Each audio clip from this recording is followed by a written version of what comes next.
Ladies and gentlemen, to introduce the President of the United States, please welcome UAW Vice President Cindy Estrada.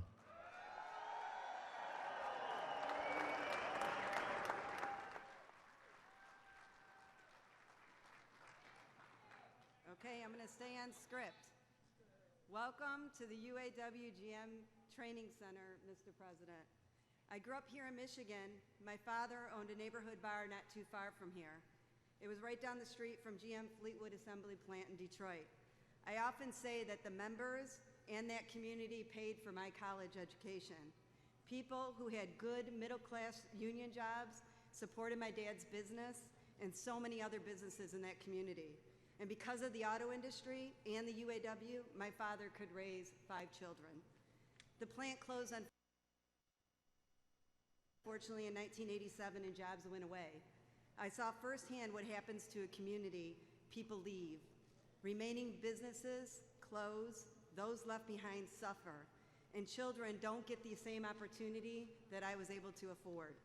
But 20 years later, we face losing the American auto industry and the devastation of our economy and hundreds of American families. The problem was so big that we needed the government's help. And you know the story. Most people polled were against the federal government making loans to save the American auto industry. But you, Mr. President, put people first.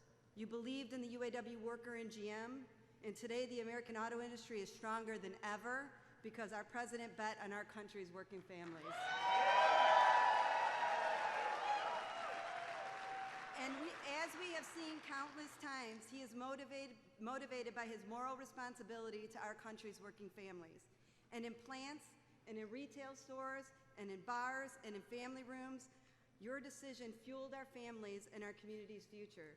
I mean, think about it. For every 1 assembly job, 9 jobs are created in a community. And those aren't just jobs. Those are people.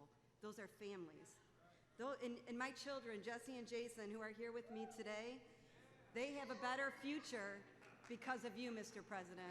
We can't thank you enough.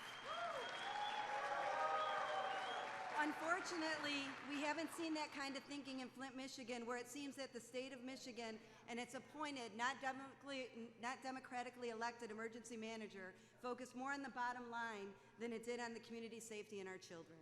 When government loses sight of that, we fail our neighbors, our communities, but most importantly, we fail our children. So thank you, Mr. President, for stepping up to help Flint by calling a federal emergency. People first, that's what you're about. And that is why it is my honor to introduce the President of the United States today, who history will show saved the United States auto industry, our families, and our community. Welcome, President Barack Obama.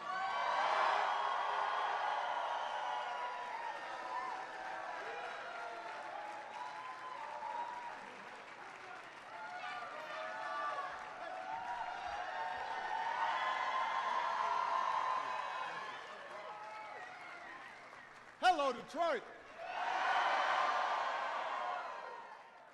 Oh, it's good to be back in Michigan. Even though it might be just a little cold here. But I'm from Chicago, so I'm used to it. A couple of people I want to start off by introducing. First of all, Detroit is coming back, and everybody deserves credit for that, but one person who deserves special credit for it is your mayor, Mike Duggan. He's doing an outstanding job. So we're very proud of him. You've got 4 outstanding members of Congress. Debbie Dingell,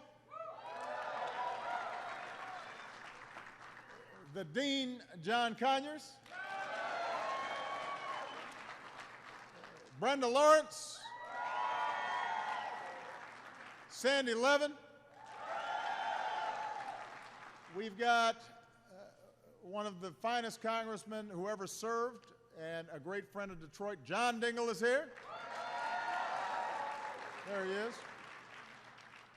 And a dear friend of mine, we drove over together, and I was just telling my team, when I was running for the United States Senate, not for president, when I was running for the United States Senate, and nobody knew who I was, and nobody could pronounce my name. The regional leader of the UAW in Illinois was a guy named Dennis Williams, and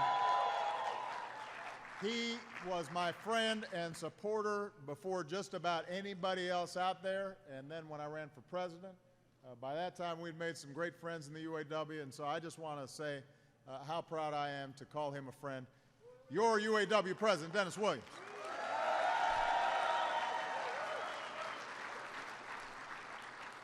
And give it up for Cindy for that outstanding introduction. That's your mom? That's her. Are you proud of your mom? I'm very proud of my mom. Oh, look at that.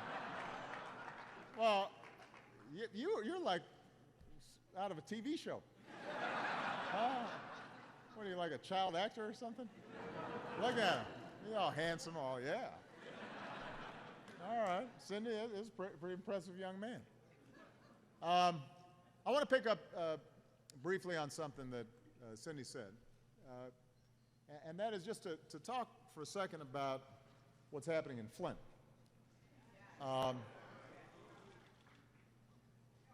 You know, I am very proud of what I've done as president, but the only job that's more important to me is the job of father. And I know that if I was a parent up there, I would be beside myself that my kid's health could be at risk.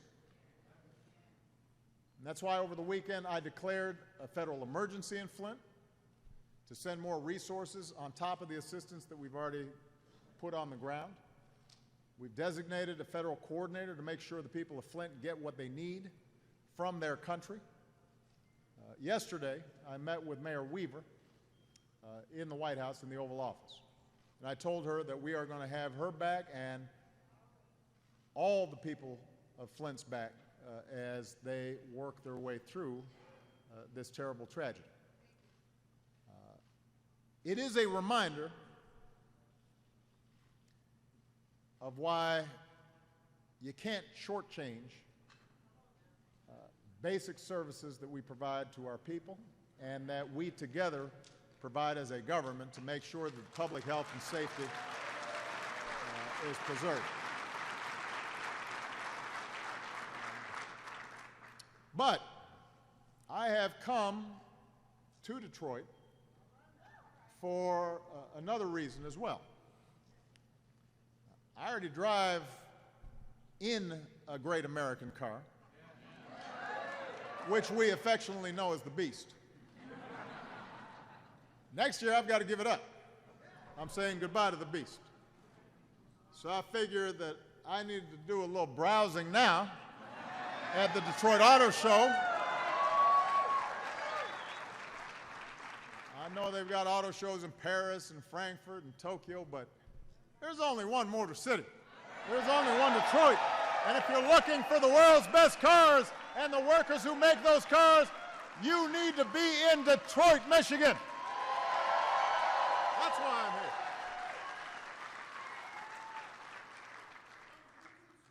here. It says GT6, CT6. All right. Well, I'm looking at all of them now.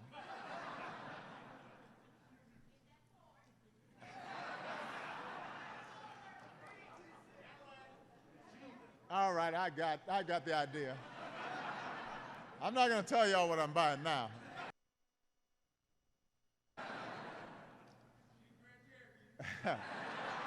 Now, I will say the Cherokee was my first new car I ever bought. Somebody was asking me. I didn't get a new car till I was like 32. I always had an old beat up, hooped. But my first brand new car with a brand new car smell was a Jeep Cherokee. And I thought I was a bad man once I was in that car. I was all up high looking at the road. Man. I could not be prouder of this industry and the road that we've traveled together. And I'm proud of each and every one of you. think about what you've fought through. It wasn't that long ago that a crisis that started on Wall Street sparked a great recession on Main Street, and it cost millions of Americans their jobs, their homes, the savings that they had worked a lifetime to build. Nearly 1 in 5 auto workers got a pink slip, laid off from a job in an iconic industry that had been a ticket to the middle class for generations. And across the Midwest, plants closed with little hope of reopening. So the American auto industry, the beating heart of American manufacturing, was flatlining. That's where we were when I took office 7 years ago today. The year before I took office, the auto industry had laid off 400,000 people. 400,000. And we had a choice to make. With the economy in a free fall, the market's frozen, there were no private companies, there were no private investors who were going to step up and take a chance on you. So we could have kept on handing over billions of taxpayer dollars to automakers, but things didn't change and it just got worse. That would have just kicked the can down the road. Or we could have done nothing, thrown in the towel, walked away from this industry entirely, and a lot of folks suggested we do that. They deny it later, but that's what they said at the time.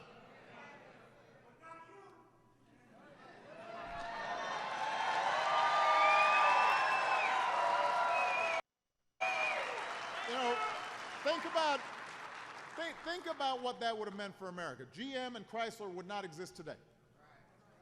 Suppliers and distributors that get their business from those companies would have died off. And when that happened, Ford could have gone down too, because those supplier chains are vital to all 3 industries, or all 3 companies. Production stopped, factories shuttered, proud companies chopped up, sold off for scraps, and all of you, the men and women who build these companies with your hands, would have been hung out to dry.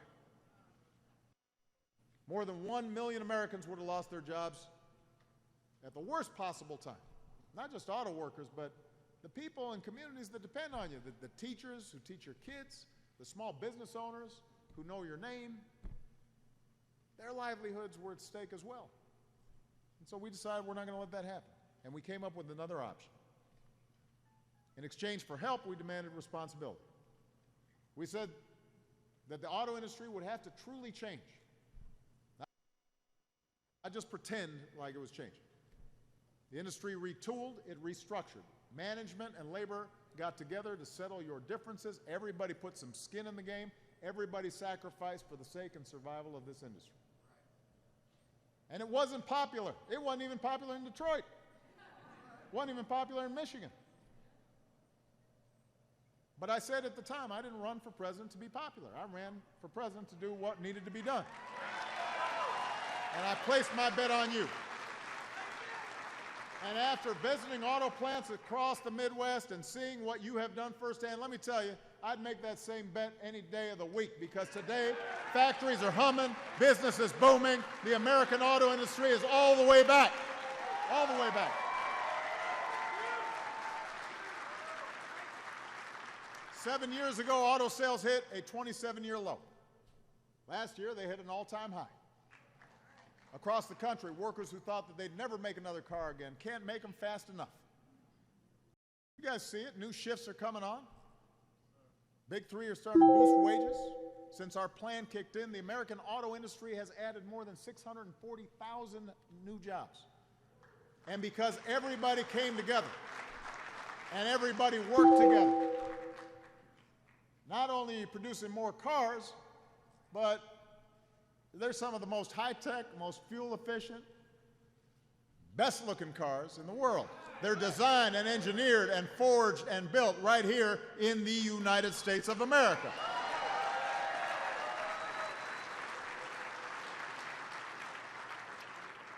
And because the auto industry came back, that obviously gave the capacity for Detroit to start coming back. So you've now cut the city's unemployment rate by more than half. Folks aren't writing off Detroit anymore. Starting 5 years ago, I sent some of my top people across the federal government to help City Hall and ordinary citizens to spark that comeback here in Motor City. So today you've got buses that are running again, streets that are well lit again, new homes and businesses getting off the ground again. There's still plenty of work to do, but you can feel the difference. You can feel something special happening in Detroit. You know, I stopped by a restaurant to have lunch with the mayor and a good friend of mine, Tom, who's started Shinola here, and one of your outstanding auto workers, and an emergency room doctor. What was that restaurant's name? The Jolly Pumpkin. That was tasty stuff. And then I went over to Shinola, and now I already had this Shinola watch. That's a good-looking watch. Made right here.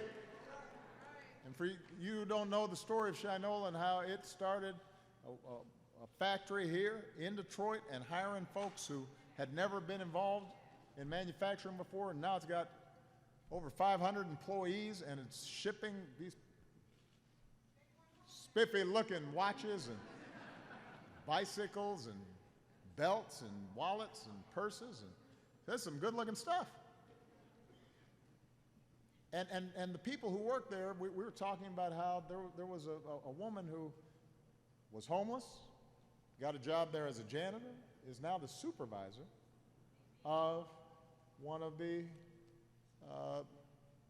assembly processes over there to make the watches. Completely turned her life around. Well, that's the story of Detroit when you give people a chance. When you have confidence in what we can do together. And so what's true of Detroit is true of the country. And that's part of the reason I came here. I'm shopping for a car, but right now, I want people to remember how far we've come. And I'm not running for office again. The reason I want to remind people is not because I'm on the ticket, it's because I want America to have confidence in where we can go. I talked about this at the State of the Union address. 7 years ago, we put in place new plans to help hardworking families get back on their feet. We put folks back to work rebuilding roads and bridges. We passed big new middle-class tax cuts. We asked the wealthiest Americans who were doing fine even through the recession to pay a little bit more. We pay their fair share. We rethought our health care system. We reinvented our energy sector. We put in place the toughest Wall Street reforms in history. And today, businesses like this one have added more than 14 million new jobs. This has been the longest streak of job creation in our history. In our history. The United States of America right now has the strongest, most durable economy in the world. We're doing so much better than other folks are doing. The American economy right now is 10% bigger than it was at its peak before the financial crisis. In Europe, it hasn't gotten back to where it was back in 2007, 2008. We've added more jobs than almost all the other advanced countries combined during this period. So when you hear people, I won't say who, but when you hear people claiming that America's in decline, they don't know what they're talking about. They're peddling fiction during a political season. And it's strange to watch people try to outdo each other in saying how bad things are. When one says our economy is terrible, the next says it's terrible and on fire and covered in bees, and they'll just come up with stuff. They're racing to see who can talk down America the most. But remember, and this is why I want everybody to remember, these are the same folks who would have let this industry go under.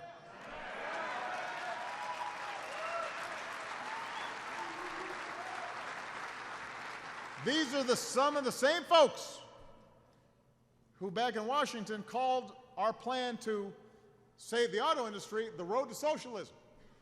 Said it was going to be a disaster. Said they'll run it into the ground. Those are quotes, by the way. I'm not making that up. Look it up. And so when I hear today some of these folks running for president who can't bring themselves to admit what you guys have accomplished, I don't want you to take that seriously.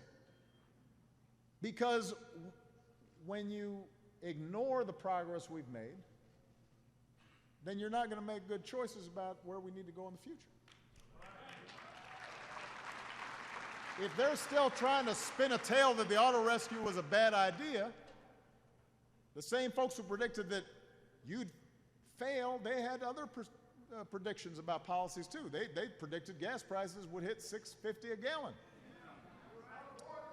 I don't know what y'all paying right now, but it ain't no $6.50.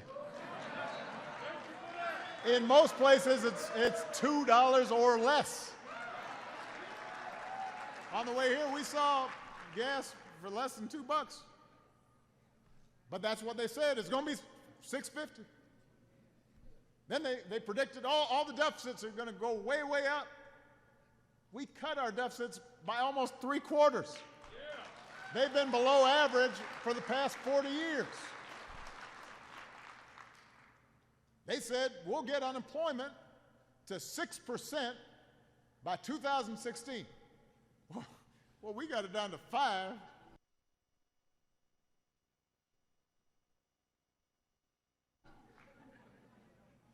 About a year ahead of schedule, their schedule. This is the crowd that was dead set against betting on you and your hard work and your professionalism and your skills. They've somehow still convinced themselves that cutting taxes for folks at the very top is going to help you succeed. I think there's a better plan. By the way, they said when we raised taxes on the folks at the very top who had been doing great, they said, oh, well, that's going to kill jobs. And guess what? 70 months straight of job creation now.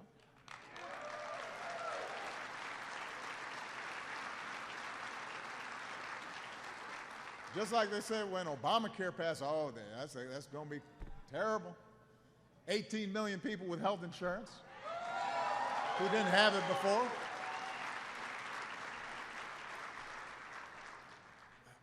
So now, this is not to make an argument for complacency. I'm not suggesting we should be satisfied where we are. Because what is true is the economy has been changing in profound ways for the last 20, 30 years. You've all seen it. Technology's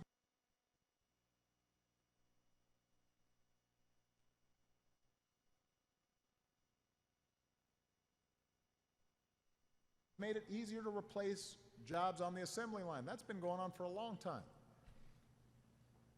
Any job where work can be automated is in danger of being replaced.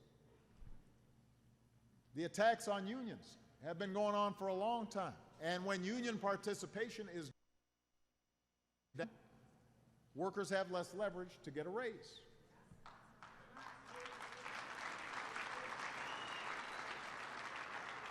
You know, the fact that companies can move because of increased technology means more global competition. And all these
Thank you.